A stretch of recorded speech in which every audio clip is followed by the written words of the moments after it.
Nesta oportunidade, meu Deus, aqui está o teu servo, ó Pai querido, que sempre, Senhor Deus, a usar a palavra, tem se preocupado, meu Deus, de ser apenas a boca, aleluia, a qual tu usas, Senhor Deus, para transmitir a tua vontade através da tua palavra. Meu Deus, muito obrigado pela vida deste homem, em nome de Jesus, amém.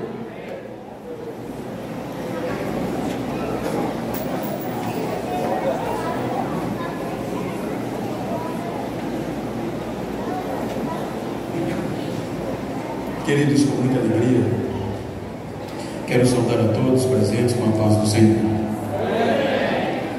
Quero elevar a minha gratidão a Deus pelo privilégio de poder estar entre vós, numa ocasião tão especial, o aniversário do nosso pastor, amigo. Mas quero agradecer a presidência desta igreja, aqui tão bem representada pelo presidente emérito, pastor João Bezerra. Muito obrigado, pastor, como presidente desta convenção, ao segundo vice, pastor Eliakim. Quero, em nome deles, externar a saudação, a reverência a todos os demais pastores locais, os respectivos campos adjacentes. Que Deus vos abençoe. Quero agradecer ao pastor Luan pela honra que me deu e o convite tão especial como anfitrião, como aniversariante, de fazer parte desta festa, desta comemoração. Parabenizo-o em nome da minha família e quero dizer-lhes que te amo. E parabéns ao Senhor, nossa querida irmã Gleide, sua digna esposa, sua família. Que Deus abençoe. E fazer referência de gratidão a Deus pela vida de sua excelência, o deputado estadual, doutora Silvana, representando a Câmara de Deputados deste município, ou deste estado, melhor dizendo, perdão, como também representando o excelentíssimo senhor prefeito, sua filha Érica. Transmita-me a minha gratidão por me receber no vosso município. E o Poder Legislativo, também representado pelo vereador. Que Deus abençoe a gestão de todos. Vereador Tiago. Queridos, eu quero ler um texto. É bem verdade que é um culto de aniversário. Eu gostaria de falar a respeito da corrida, mas eu quero ler sobre Gênesis, capítulo 3, sobre a gratidão e o embate do pecado e da graça. Versículo 9, capítulo 3 e o 10, e na sequência Lucas 49, ou 24, 49. Gênesis 3, 9, 10 diz: E chamou o Senhor Deus a Adão e disse-lhe: Onde estás? E ele disse: Ouvi a tua voz soar no jardim, e temi, porque estava nu e escondido. Lucas 24, 49 diz: E eis que sobre vós envio a promessa de meu Pai. Ficai, porém, na cidade de Jerusalém, até que do alto sejais revestidos de poder. Amém. Queridos, antes de pregar, sei que tenho amigos, e não citarei o nome de todos, não se faz necessário, mas eu gostaria de usar o nome do pastor Sóstenes, do pastor Moisés, pastor Lucas, pastor Ed, e em nome deles externar a minha gratidão por todos os amigos aqui presentes. Queridos, nós estamos diante de um texto de uma das expressões mais aguda, mais contundente, proferida pelos lábios do Senhor Jesus.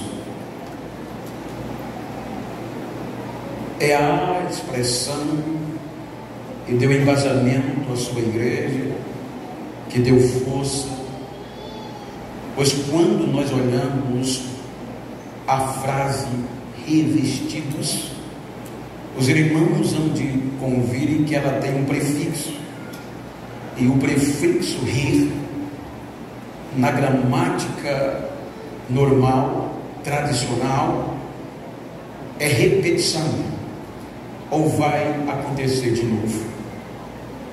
Quando nós analisamos o contexto, a contundência desta frase e o que ela trouxe para nós, para que pudéssemos adorar a Ele em culto e ação de graças, como estamos aqui hoje, precisamos entender um pouco do que Ele fez. É uma mensagem bíblica muito conhecida, mas é o que está no meu coração. Quando nós analisamos o capítulo 3 do Gênesis, os irmãos observem que houve uma quebra de acordo, porque havia um contexto legal, a ponto que Deus criou o ser humano para substituir anjos caídos, que foram julgados e condenados. Então Deus cria o homem, estabelece no capítulo 2 um lugar específico na terra, chamado Éden, e o põe, faz ele brotar todo tipo de árvore, boa, bonita e boa de se comer, e além delas, a árvore da vida, que dava direito ao homem à vida eterna, e a árvore do conhecimento do bem e do mal. Quando nós analisamos só a última, Deus toma como parâmetro de obediência, parâmetro legal, dizendo que todas as árvores do jardim você pode comer, porém a árvore que está no meio do jardim, do conhecimento, da sabedoria, da ciência, do bem e do mal, nela você não comerá e nem tocará.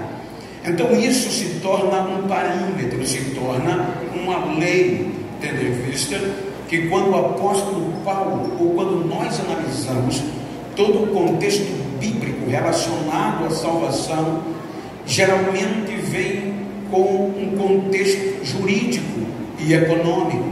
Quando nós entramos no contexto, a Bíblia diz que o homem é posto ali e Deus o veste. Saibam que o homem, com base no Gênesis 2 e 3, o homem foi vestido de uma inocência. O homem estava nu e não percebia, porque ele era vestido do poder de Deus. O poder de Deus lhe dava inocência, lhe dava poder de vida eterna. E com vestido do poder de Deus, ele tinha autoridade sobre todas as demais criações de Deus. Então ele tinha investido nele este poder. Não era veste como nós, de tecidos, e sim vestes espirituais, veste de poder. Porém, Lúcifer, com a personificação da serpente, vem ao homem através da mulher e ludibria-os, dizendo que Deus enganou-os. Ele pega os dois sentidos mais contundentes para a concepção. Ele pega o ouvir e o olho. Então ele vai dialogar. A Bíblia diz que o crer vem pelo ouvir. Por isso que ele faz a diferença e ouvir a palavra de Deus. Mas quando ele faz a diferença, quando ele enfatiza a palavra, ele está cada vez mais dizendo que o crer em qualquer circunstância vem pelo ouvir. Você não vai acreditar em nada se não ouvir primeiro. Então ele vem e diz à mulher que Deus os enganou. porque Deus não queria que eles comessem da árvore do conhecimento, para não ser iguais a eles. Então veja que a proposta de Lúcifer entra nos ouvidos, e os acontecimentos não foi de uma hora para outra, os acontecimentos levaram dias. Então, como ela ouviu, ficou na mente, e da mente concebeu. Quando concebe, desce ao coração. Então ela vai para a árvore, chama Adão, e a Bíblia diz, e vendo, já estava concebido, agora entre os olhos, e vendo que a árvore era boa para dar sabedoria, para dar conhecimento e entendimento, comer. O interessante é que quando Eva come e toca, desobedece, nada acontece. Por isso que Adão é engordado também, porque está escrito, ela come, pastor Sóstenes, e tudo continua normal. Então Lúcifer tinha razão. Porém, o homem é convencido a comer. Quando ele come, diz a Bíblia, quando ambos comeram, os olhos se abriram e foram despidos, tornaram-se nus do poder de Deus. Então observe que todos os dias a Bíblia diz havia intimidade, um relacionamento cotidiano. A Bíblia diz que todos os dias, na virada do dia, Deus descia no jardim, e o homem já conhecia sua voz só em ouvir, nem precisava ver. Porém, todos os dias não havia entendimento. Então, quando o homem quebra a lei, comete um crime, infringiu uma lei de Deus. Então a lei, ela é constituída para obedecer, e Paulo diz que a lei é para os desobedientes, mas para quem é obediente, a lei não importa muito, que ele já está dentro do contexto. Então, com a desobediência, o homem infringiu a lei. Então disse Paulo que pelo só homem entrou o pecado, a desobediência, a quebra da lei. Então o pecado entra com um poder tamanho que desnuda, que tira o vestimento do poder de Deus na vida do homem. Quando Deus vem, como de costume, veja que foi necessário, porque o pecado tirou o homem do lugar de adorar. O pecado tirou o homem do lugar essencial e jogou para detrás das árvores, escondidos, com medo. Então, quando Deus chega, ele não está. Então vem Deus gritando: Adão, onde estás? Então ele ouve a voz de Deus, e de dentre as árvores, por trás das árvores, ele grita: eu estou escondido, porque estou nu. Veja que ele confessa que perdeu a proteção. O pecado lançou ele a se esconder detrás das árvores.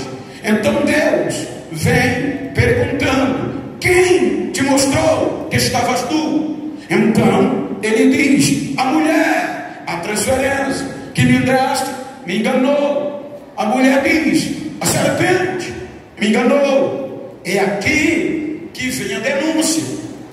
É aqui que a denúncia, no contexto que Paulo fala, é forte e poderosa.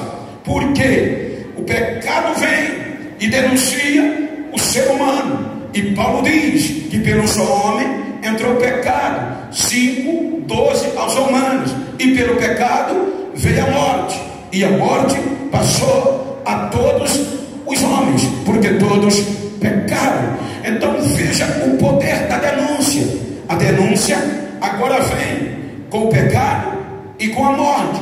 O que dá força à morte? O pecado. Então eles agora pedem a justiça, porque Deus é justo. Eles agora pedem um julgamento. E pelo contexto jurídico bíblico, era para Deus usar a jurisprudência que havia lá atrás, que os anjos caíram e Deus julgou-os sem direito a recursos. Então a denúncia aqui era taxativa, porque o ser humano se torna réu, confessa e convicto. Ele confessa o seu erro, e como o julgamento não era ilegal e não havia poder ou de autoridade, desmando, o homem perde o direito de habeas corpus, o direito de apelar e o direito de recursos. Então Paulo diz aos Romanos, capítulo 5, versículo 14, que a partir daqui o homem, o ser humano, vai ser guiado por uma única lei, a lei do pecado e da morte. Aí ele diz que a morte reina, e quem reina tem o poder absoluto na mão, é quem manda. Então sobre o homem, com a força do pecado, a morte começa a reinar. Então a denúncia dizia, tem que julgar. Aí veja que Deus vem e envolve na sentença as três partes envolvidas. A Bíblia diz que o homem é repreendido porque deu ouvidos à mulher. Por causa disso, a sentença é: você vai ralar, você vai trabalhar, não vai comer mais de graça, vai ter que suar. Essa vai ser a sua punição. Volta-se para a mulher e julga e diz: por que fizeste isto? Já por que deste ouvido a serpente e fizeste tal coisa? Eu vou aumentar a dor da tua gravidez.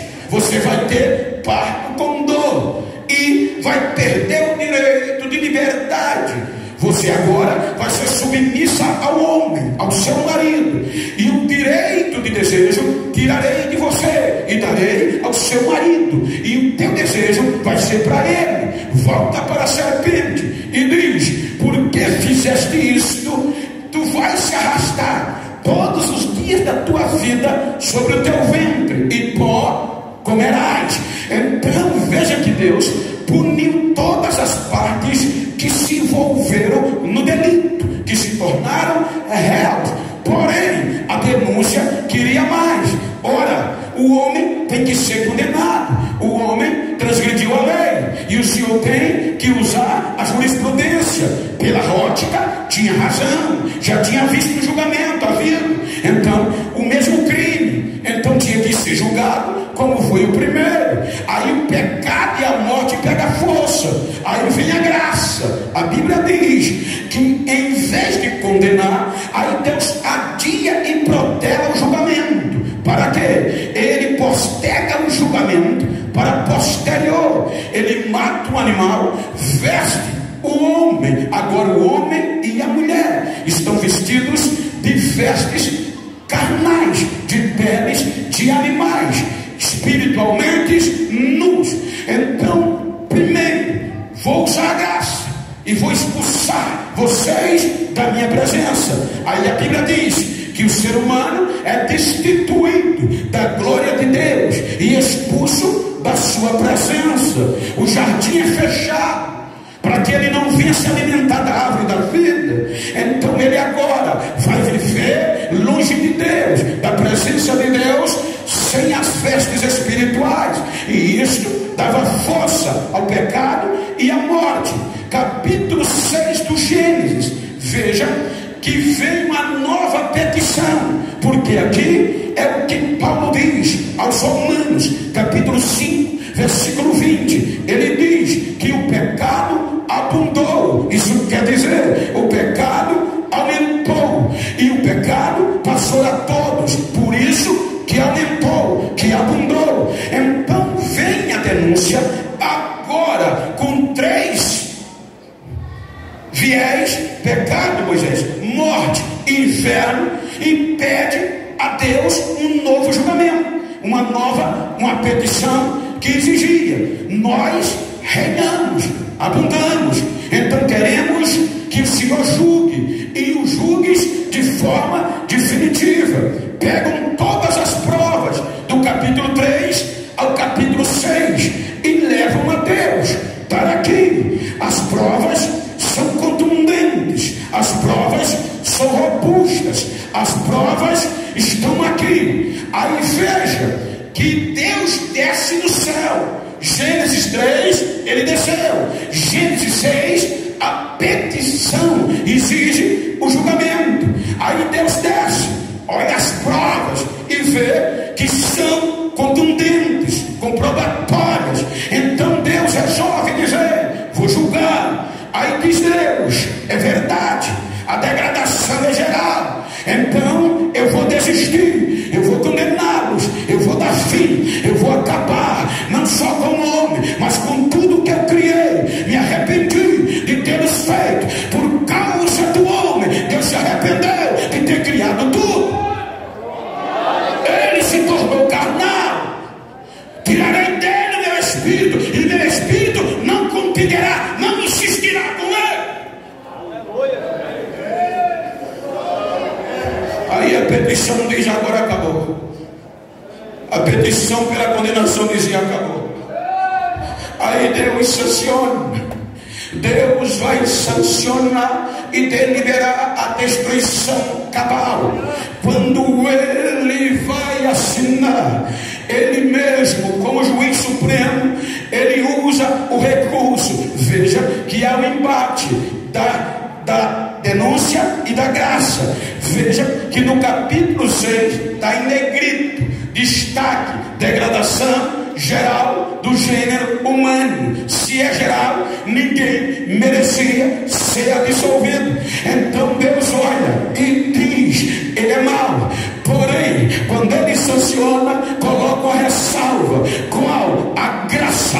Porque a Bíblia diz que Noé acha graça aos olhos de Deus. Deus diz: eles não merecem, mas eu vou ser benevolente, vou postergar o julgamento, vou destruir, mas eu vou preservar essa raça de ser humano, porque eu amo. E 8 almas,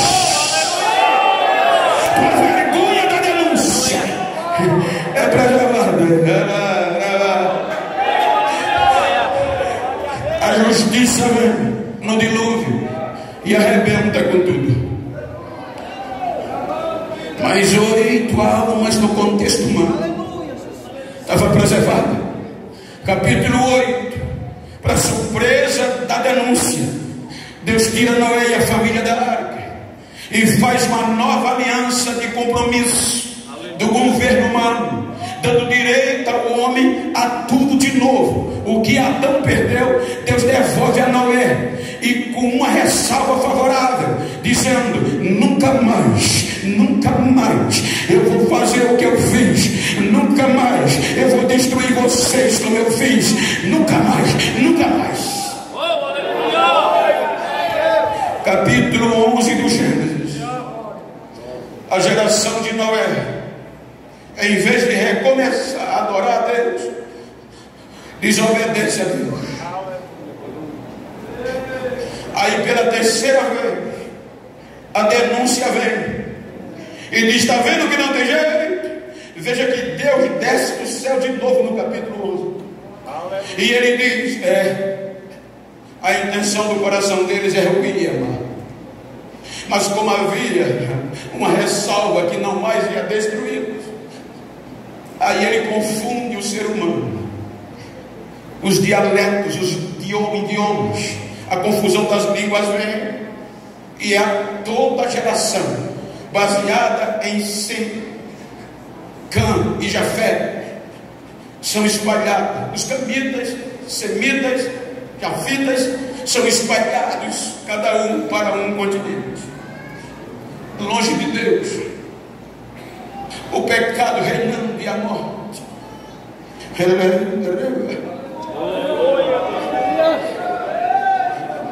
Aí por meio da graça, Deus vai colocar em evidência um projeto de restauração chamado Israel. Veja que o projeto, a ênfase de Israel só tinha uma. Capítulo 12, versículo 3: Abraão, por meio de ti eu vou reconciliar, eu vou abençoar todas as famílias da terra, sem exceção. Ele resolveu reconciliar. Então ele vai elaborar Israel, Israel veio como um projeto de reconciliação, diferente de todos os povos. Israel agora se torna a menina dos olhos de Deus. Israel agora vai ser o único povo na face da terra que teria o poder espiritual de fazer Deus ser adorado de novo. Como o dilúvio acabou com o Éden, no sentido literal, geográfico, aí Deus, para descer na terra, escolhe um tabernáculo, e só Israel, uma vez por ano. No Gênesis 3, era todos os dias. Agora Israel, a força do pecado, o sangue de animais, não dava força para Deus descer todos os dias, por conta do pecado. Aí ele diz, uma vez por ano, vocês sacrifiquem, vocês se santifiquem, porque eu vou descer, vocês me adorarão, eu perdoarei as vossas culpas. Será o dia da expiação, da remissão dos pecados. Então Israel se torna o único povo a ter este direito. Aí Deus lhe dá leis como parâmetro. Vocês não façam isso, vocês não façam isso. Se fizer isto, a culpa, a sanção será essa. As sanções virão. Então Israel agora, além do sangue de novilho, tinha a lei para os advertir, para proteger. Mas Paulo dizendo aos Romanos, que é a carta da salvação, ele diz que a lei adoeceu, a lei enfermou, e quando a lei enfermou, o pecado vem, e o pecado entra em Israel, o pecado arrebenta com Israel, tirando a força de Deus em Israel. O pecado assola Israel de uma forma tamanha que parecia que a graça não tinha mais como intervir. O pecado vai aumentando, vai abundando, vai se espalhando, a ponto que Deus usa os profetas. Os profetas só entram na história, que é a voz de Deus para o povo, pela impetuosidade do pecado. Se não tivesse pecado, não tinha profeta. Aí Deus usa os profetas para advertir o seu povo, mas o pecado reina. Paulo diz que a morte reina desde Adão até Moisés, desde a inocência até a lei. A lei foi insuficiente, o pecado e a morte reina. Aí Israel não quis ouvir, priorizou o pecado, a ponto que o pecado arranca, destrói de novo o único lugar de Deus descer e ser adorado. Veja que o pecado, pelo pecado, o templo em Jerusalém é destruído, e Deus não desce mais por conta do pecado. Não havia mais lugar para Deus descer. O pecado e a morte reina desde Adão até Moisés, desde o tempo da inocência até a lei. Aí veja que Deus insiste, persiste, mas Israel não volta mais a ser o mesmo. É quando vai terminar o Velho Testamento. Vejam que Deus decide abrir mão por conta das provas. Deus diz, não vou mais mandar profetas, não vou mais dar visões, não vou mais falar com eles, não vou mais usar Turina e Tumim em revelação, porque o pecado é maior, o pecado abundou. Aí quando Israel é reinado pelo pecado, a denúncia vem e pede um julgamento final. Acabou. Aí traz as provas, e Deus em silêncio, há um período de 400 anos.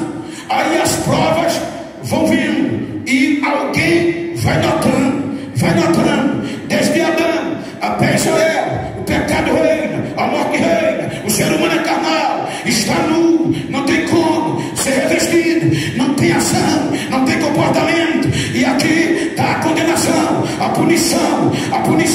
Um lado da escritura não foi suficiente para assimilar a nossa culpa. Vira o outro lado, começa a escrever, e nada poderia nos isentar. Não tinha um artigo, não tinha um parágrafo a nosso favor. Quando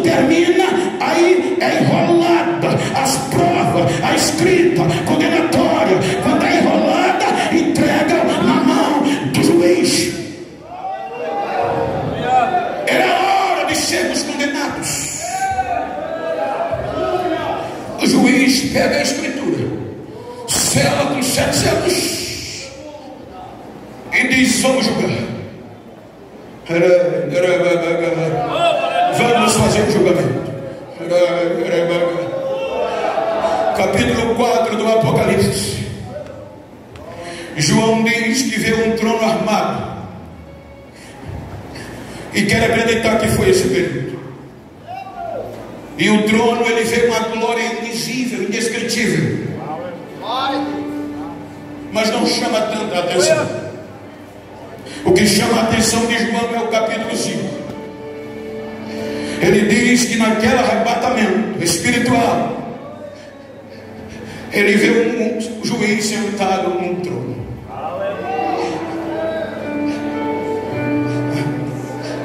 E na mão direita dele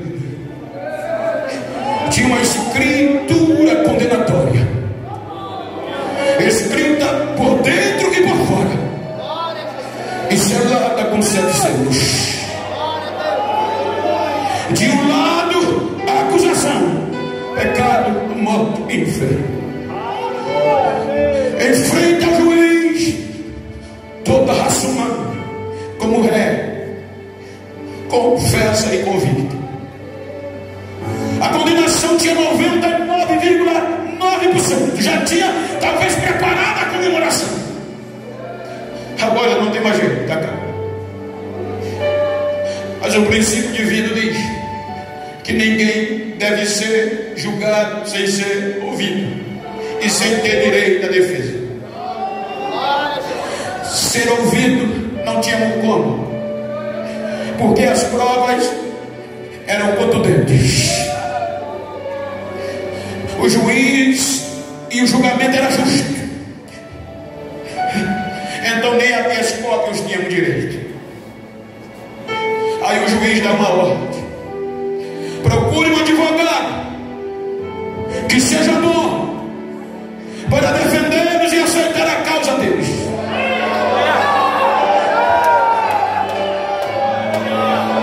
E os anjos vão procurar um advogado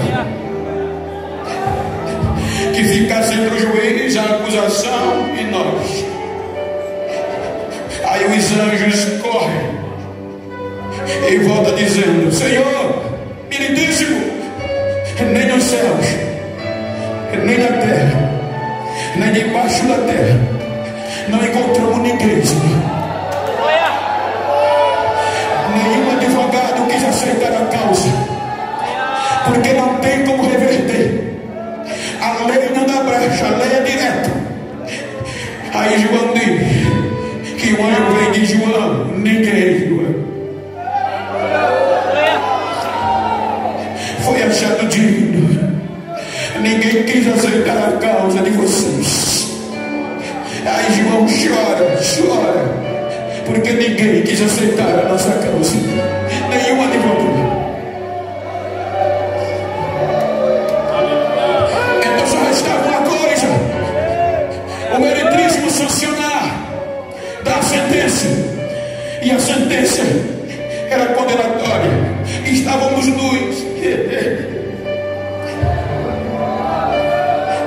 E só tinha um veredito: condenação, separação eterna de Deus. Quando o meritíssimo vai dar a sentença, baseado no Filipenses que Paulo escreveu, capítulo 2, surge uma voz de protesto, gritando: meritíssimo, protesto. O meritíssimo para antes de dar a sentença e diz: voz, direito de voz concedido. Aí ele diz: eu aceito, meritíssimo, eu vou aceitar a causa deles, eu vou advogar em prol deles. Aí o meritíssimo diz: aceito. Aí a acusação, a denúncia se pronuncia: protesto, meritíssimo, o argumento: ele não pode aceitar esta causa, ele não pode advogar por eles. Argumentem: ele é o princípio, ele é o fim, ele é o alfa,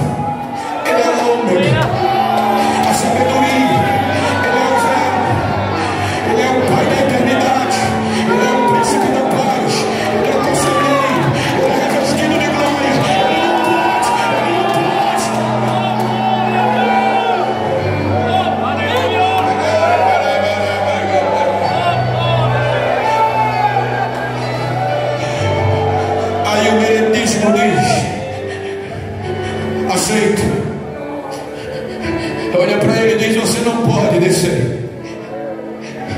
Aí Paulo aos Filipenses capítulo 2 diz: quem faria isso, gente?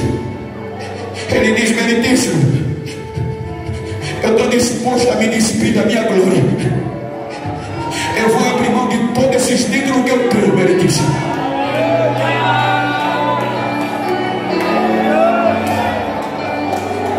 Mas ao humilhante, ele diz: não tem importância, meritíssimo.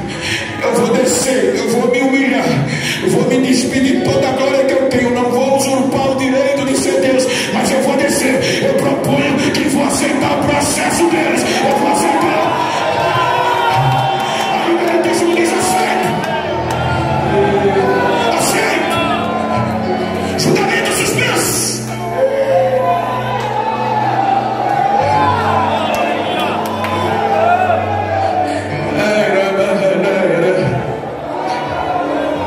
Aí João diz que o meritíssimo nos amou de uma tal maneira que aceitou e deu seu único filho, para que todo aquele que neles crê não pereça, mas tenha a vida eterna. Volte a ter direito de vida eterna. Paulo diz aos Gálatas: cumprindo a plenitude dos tempos, Deus enviou seu filho, nascido de mulher, debaixo da lei, para resgatar todos que estavam condenados pela lei. Ele veio e pegou o nosso processo. E o nosso processo era culpa pura. E a acusação exigia uma única coisa: conseguir. Para nos absolver, teria que enfrentar a morte e o inferno e o pecado. E desde Adão até aqui, ninguém conseguiu.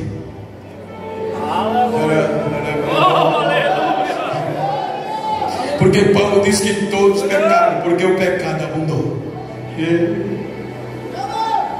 e passou a todos os irmãos. Eu fui pregar sobre a cruz e eu fiz um estudo. Possivelmente você já ouviu, mas só para dar sentido ao que eu quero dizer. Quando eu fiz o estudo do poder da morte, eu fiquei pasmo, cientificamente falando. A Bíblia diz, a história diz, a ciência melhor, que quando nós morremos, o pecado dá direito à morte a nos destruir. Por isso que o aguilhão da morte é o pecado. Por exemplo, o meu companheiro aqui, pastor Edgar, está ali, novo, sem nenhum ferimento, aparentemente. Se ele morrer aqui agora, exemplo,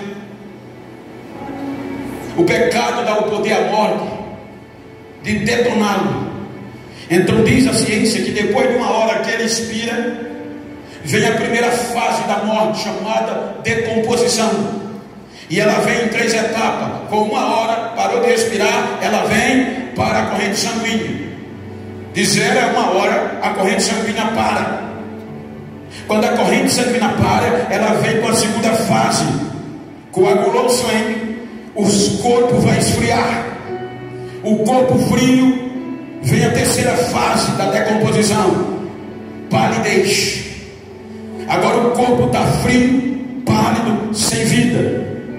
Ela tem de 0 a 12 horas para terminar o processo. Quando ela termina, o pecado dá o poder da morte de nos apodrecer. Então entra a putrefação, que tem de 13 a 24 horas. A putrefação vem com o poder autodestrutivo de denegrir, apodrecer o nosso intestino, o organismo, consequentemente o externo. Por isso que com 24 horas vai feder, enterra, se não fede, porque a putrefação terminou com 24 horas a fase dela. Aí o pecado dá o poder à morte de vir com a terceira etapa, a colonização. Agora está podre, está fedendo, a colonização vem, os germes, as moscas, os insetos vão se alimentar da podridão do ser humano, e com isso o ser humano torna-se pó, acaba e a morte reina e ninguém venceu. O nosso processo exigia alguém que sobreviesse sobre a morte para tentar nos defender diante da acusação e do militismo. Então veja que Jesus aceita o nosso processo, e o nosso processo era caótico. A Bíblia diz, Isaías 53, que o nosso processo era de iniquidade, era de enfermidade. A Isaías diz que ele tomou sobre si, ele pegou o nosso processo e assumiu o nosso processo de iniquidade e de enfermidade. Ele tomou sobre si, e agora o castigo que ia nos absolver estava sobre ele. O advogado por excelência, o processo nas suas mãos.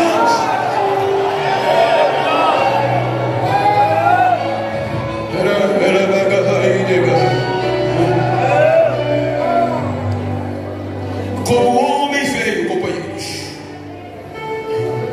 sujeito à fome, sujeito ao frio, ao calor e ao sono, sujeito às mesmas tentações que eu e você. O processo exigia. Por isso que ele se humilha e toma a forma de homem. 33 anos no processo. O pecado insistia. 33 anos. Ele vai ser condenado como pecador, porque ele aceitou as nossas iniquidades. E Deuteronômio 21 diz que todos que eram condenados pela lei como pecador teria que ser pendurado no madeira e exposto à vergonha.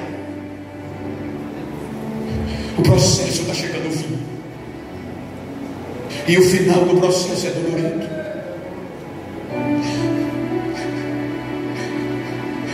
Porque a lei não dava brecha, a lei não tinha argumentos humanos, a lei exigia pureza, inocência.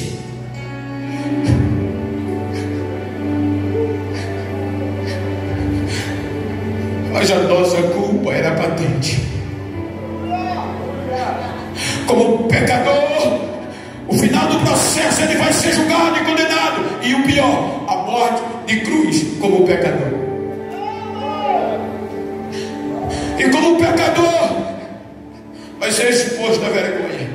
Por isso que Paulo diz, ele suportou o opróbrio da cruz, que é o maior nível de uma vergonha para um ser humano, é o opróbrio. Enfrentou os chicotes. O nosso processo exigia. É esmurrado, é cuspido. E Isaías diz que ele não abriu a boca para reclamar. É dilacerado pelos chicotes humanos. A história diz que os chicotes eram de couro de animais, cruz, com o objetivo de quando bater, inchar. E os ossos de carneiros era para cortar o corpo. Então cada chicotada inchava o corpo dele. Os soldados arrastavam o chicote, rasgavam o corpo dele. A coroa de espinho rasga a única parte que não tinha sido dilacerada, o couro cabeludo. A coroa de espinho fura. 9 horas da manhã, depois de ser exposto ao escárnio público, ele vai ser pendurado. Agora os grampos vão rasgar o punho e os pés, e ele é levantado numa cruz por causa do processo, sem abrir a boca, sem questionar, como um bom advogado aceitou a nossa causa. Meio-dia é a hora decisiva. Meio-dia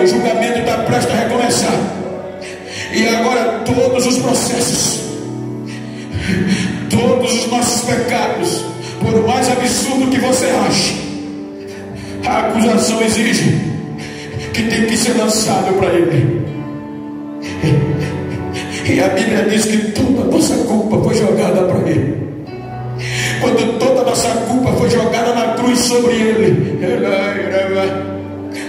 a natureza não acredita que Ele ia suportar.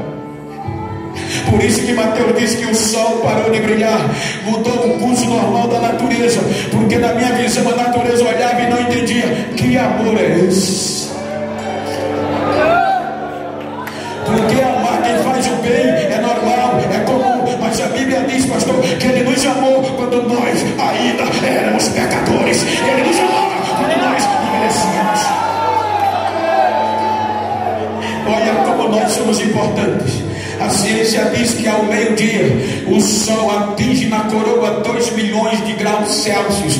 É muita temperatura, nenhum outro astro tem uma glória dessa. Mas por causa do meu processo, do teu, ele parou de brilhar. Veja como você é importante. Olha para quem está ao teu lado e eu não sabia. Diga, eu não sabia que tu era tão importante assim. Diga a ele, a partir de hoje eu vou pensar 10 vezes antes de denegrir, antes de falar mal de você, porque você tem valor, você é especial.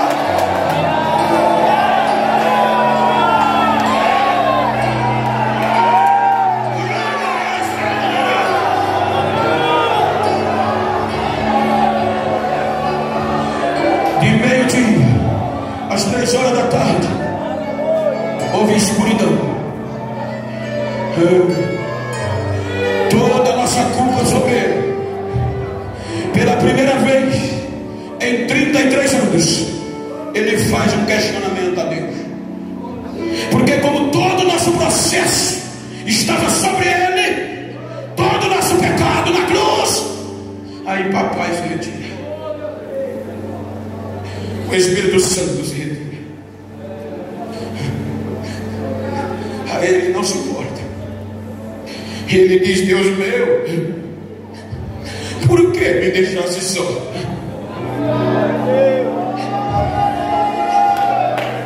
O pecado faz separação entre nós e Deus, e os nossos pecados estavam sobre Ele. Então foi por causa de nós. 3 horas da tarde, com os nossos pecados, a morte veio e diz, você não vai escapar, porque os nossos pecados estavam sobre Ele. Lembra que eu disse do que a morte faz no nosso corpo? Que até a composição tem de 0 a 12, a putrefação de 13 a 24 e assim sucessivamente. A história diz que no caso de Jesus, a morte ia ter facilidade, porque até a composição não ia precisar nem de 9 horas. O corpo dele ia apodrecer antes do que os nossos, porque ele já estava ferido, o corpo dele já estava os frangalhos. Então não ia ter trabalho de apodrecer, ia ser mais rápido. 3 horas da tarde a morte vem e ele grita, Pai, terminei. O que eu podia fazer pelo processo eu fiz. Está consumado, Pai.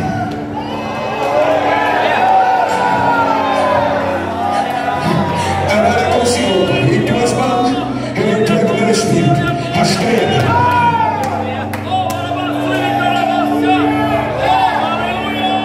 Ele morre. A acusação vibra.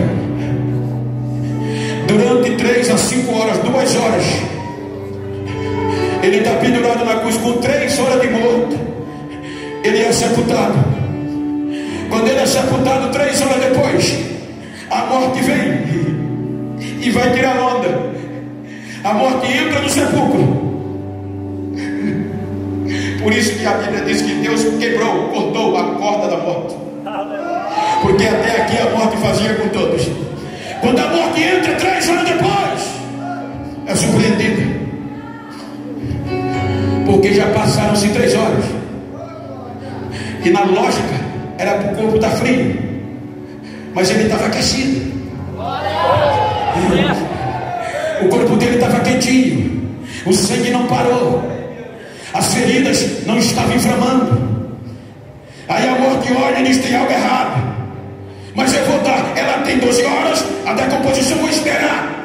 Por quê? Porque a Bíblia diz que os nossos pecados, os nossos processos ficaram na cruz.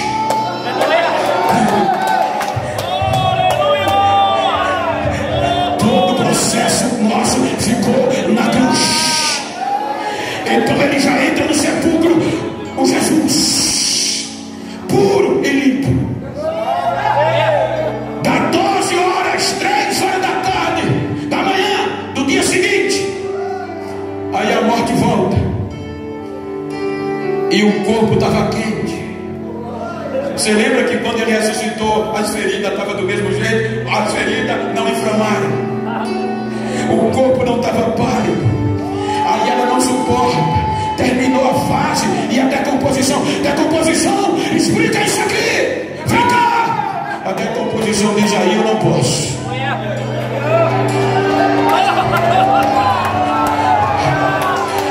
Como eu fiz com os outros, eu fiz com ele. Eu rastreei do pé à cabeça. 1 Pedro capítulo 2 versículo 22. A decomposição grita: eu rastreei do pé à cabeça, mas eu não encontrei nele pecado e nem engano nenhum na sua boca. Eu não posso entrar. Se não tem pecado, se não tem engano, eu não posso entrar.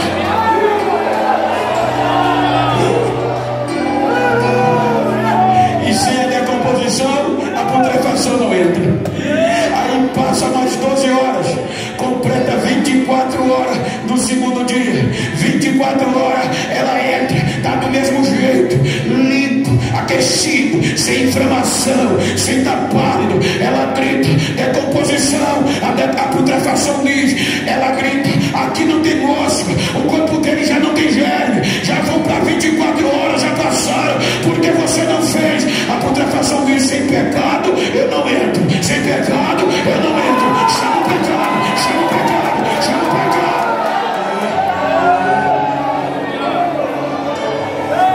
3 horas da manhã do terceiro dia, sem inseto, sem germes.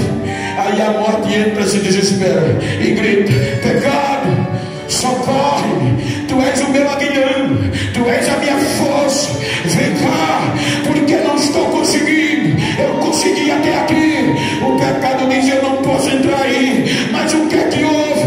Tu venceste, nós vencemos a todo. O pecado diz: esse é diferente. Mas como? Hebreus 4:15, os escrito: em tudo, em tudo, em tudo eu tentei, eu fiz o que pude, mas ele em nada pecou. Ele é puro, é inocente, é fiel, ele venceu, ele venceu, ele venceu.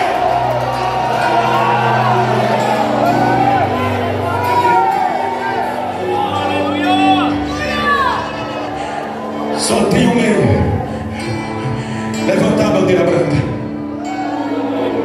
Quando a morte e o pecado se rendem, aí a Bíblia diz que ele desce a mais baixa profundeza. Porque desde que o homem ficou nu, sem a proteção do poder de Deus, a morte e o pecado pegava, e a morte vinha e levava para baixo, imprisionava para sempre. Aí agora ele desce lá no cativeiro, lugar de prisão, pega e toma o domínio, o reino da morte, toma o domínio do inferno, toma o domínio do pecado, prega para as almas da geração de Adão, e eles se convertem, ou a maior parte. Então, quando ele resume, ele abre o cativeiro e diz: agora vocês vão subir comigo, porque a partir de hoje quem está em mim não desce mais, é para cima, é para cima, é para cima, é para cima.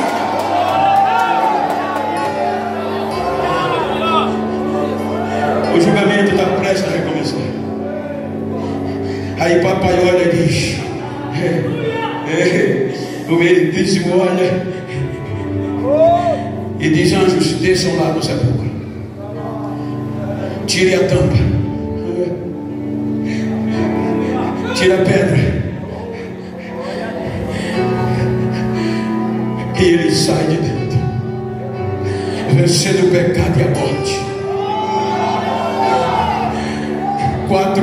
manhã do terceiro dia, quem vai chegando no sepulcro? Maria Madalena, as irmãs do ciclo de oração.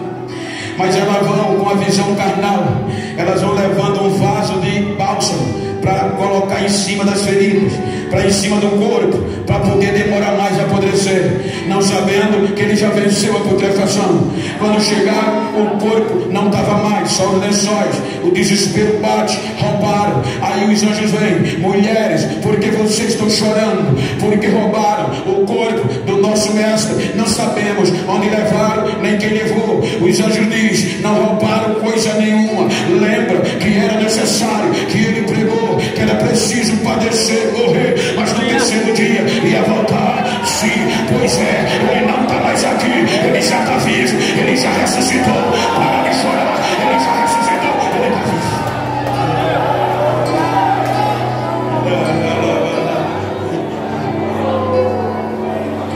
Chacoalha quem está ao teu lado, se você pode, e diga para ele: o próximo culto em ação de graça vai ser o seu.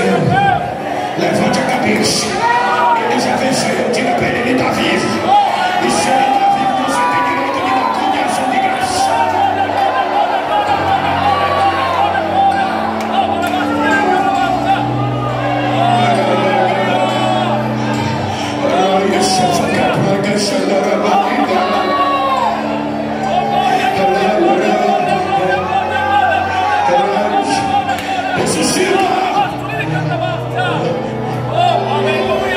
Primeira coisa que ele faz é reunir os discípulos. Lembra que eu disse que o rei é uma repetição? Vai acontecer de novo? Aí ele chega e diz: eu enviarei sobre vós, Lucas registrou, a promessa do meu Pai. Ficar em Jerusalém até que do alto sejais revestidos. Revestido é porque uma vez já foi e perdeu, e vai acontecer de novo. Eu enviarei sobre vocês a promessa do meu Pai. Ficai em Jerusalém até que do alto sejais revestidos do poder, do poder, do poder, do poder, do poder. Vai, aconteceu, agora vai, agora vai. Lembra que desde que Adão ficou nu, o Espírito Santo não podia mais revestir o homem, porque o homem perdeu o direito de vida eterna e estava nu diante de Deus. E o Espírito Santo no capítulo 6 foi tirado. Veja que todo o Velho Testamento é destacado aquelas pessoas que o Espírito Santo descia, tomava, fazia e voltava. O julgamento vai recomeçar. O juiz dá a ordem de recomeçar. Só que acontece algo: a acusação não comparece. Ela não tinha contra-argumento.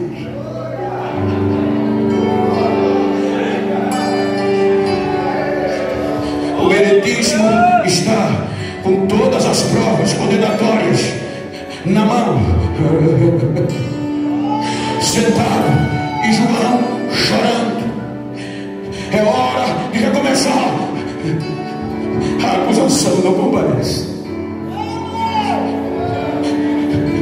Quando a acusação não comparece, o anjo fica tão alegre que corre, gritando para João, dizendo: João, para de chorar, João. Na nossa palavra, a acusação não compareceu. Levanta a cabeça, João. Aí quando João levanta a cabeça, o anjo diz que vai entrando no céu, voltando para o julgamento, o leão da tribo de Judá, a raiz de Davi. Ele venceu, e ele é digno de tomar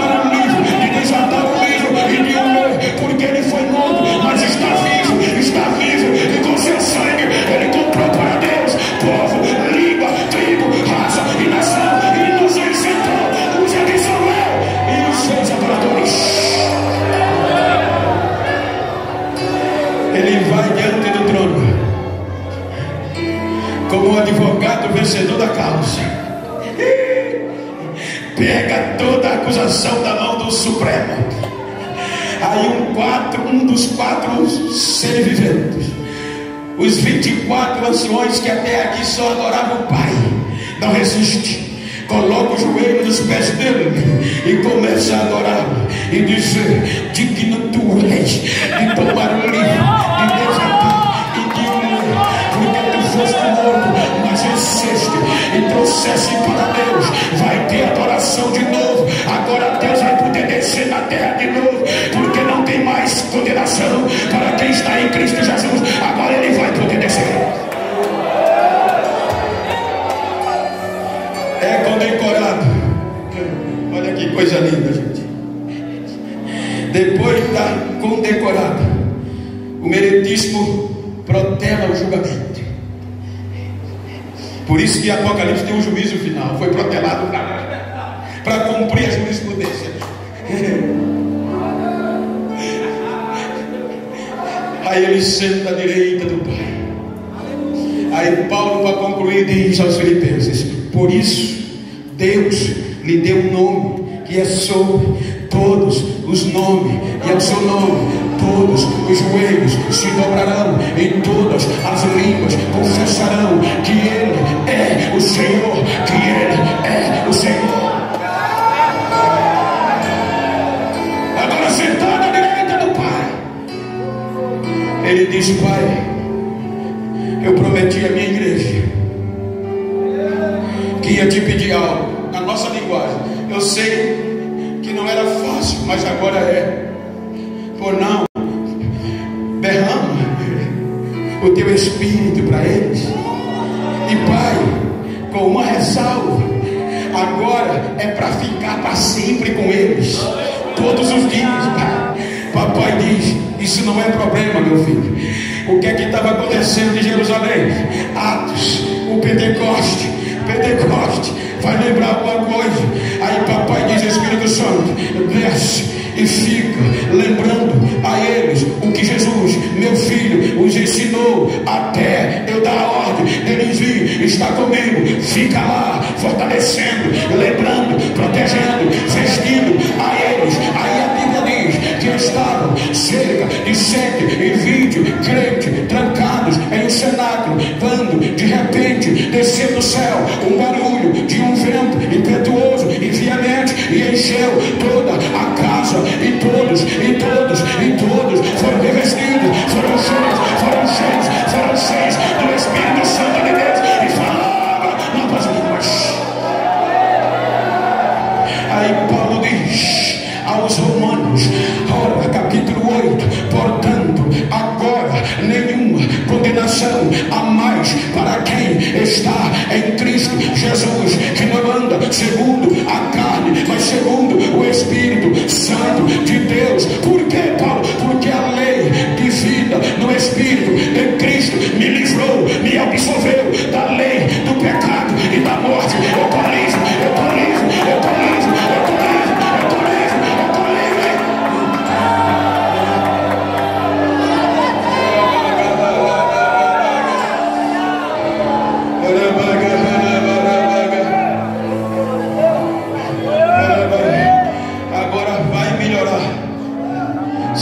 Souber valorizar isso, gente. É por isso que eu ouço muito o meu amigo ali, pastor Eli aqui. Eu viajo todo mês, 1 ou 2 vezes para fora do país, a convite. Eu prego nos maiores congressos hoje, pela graça. Aí Paulo diz, capítulo 5, 20 de Romanos: aonde o pecado abundou, super abundou a graça. Ele estava dizendo: aonde o pecado aumentou, a graça é maior. Ou seja, a graça é maior que o teu erro, que a tua falha, a graça é maior que o pecado. Daí diz Bento: tu chegou no topo. Para que está suando mais paletó? Para que está pulando em altar? Para que está falando línguas estranhas? Não existe isso mais não, Bento. Tu não precisa disso mais não. Olha, Bento, prega coach, prega motivação, arranca de dentro das pessoas sua força. Vai, prega psicologia.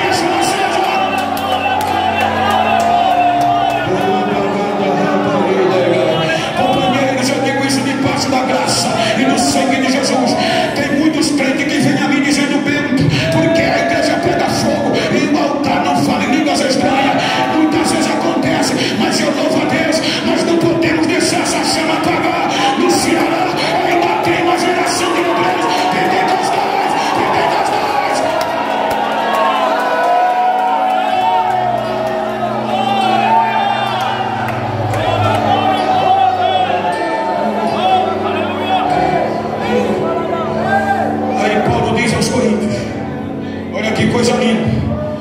No período de Adão, havia culto uma vez por dia, pastor. Com Israel, uma vez por ano. Aí Paulo diz para nós, a igreja: não sabeis vós que Deus não habita em templo feito por mão de homens, mas que o vosso corpo é templo do Espírito Santo de Deus, e Ele não é hóspede, não é turista, mas Ele habita, é morador, é dono, Ele habita dentro de vocês. Paulo estava dizendo: agora tem culto 24 horas por dia. Então olha para esse crente que está do teu lado, eu quero concluir, diga para ele: se eu sozinho, cheio desse Espírito, 24 horas tendo culto, já baixa o céu e agora desce, diga, imagina eu e você juntos, nesta noite, o que é que não pode acontecer? Vamos baixar o céu, vai agora, vai agora, fala línguas estranhas, seja batizado agora, seja lavado agora. Fique de pé por bondade.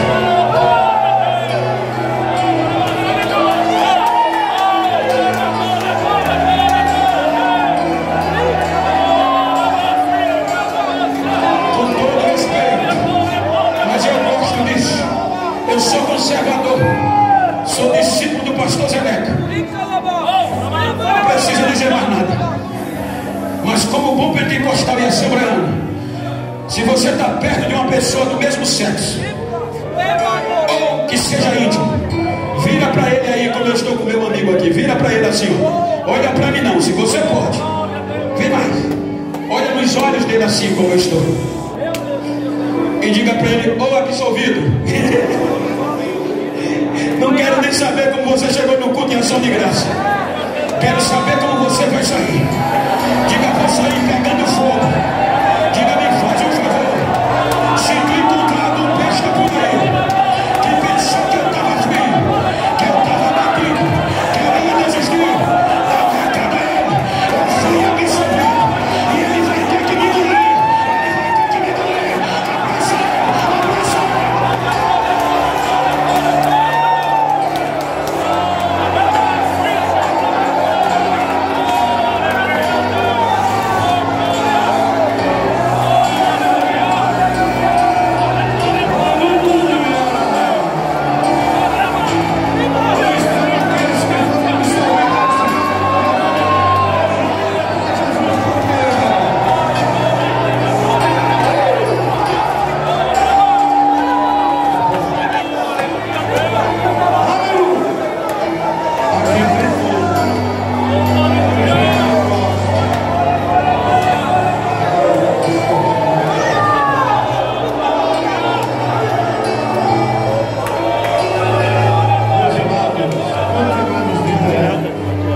Continuemos de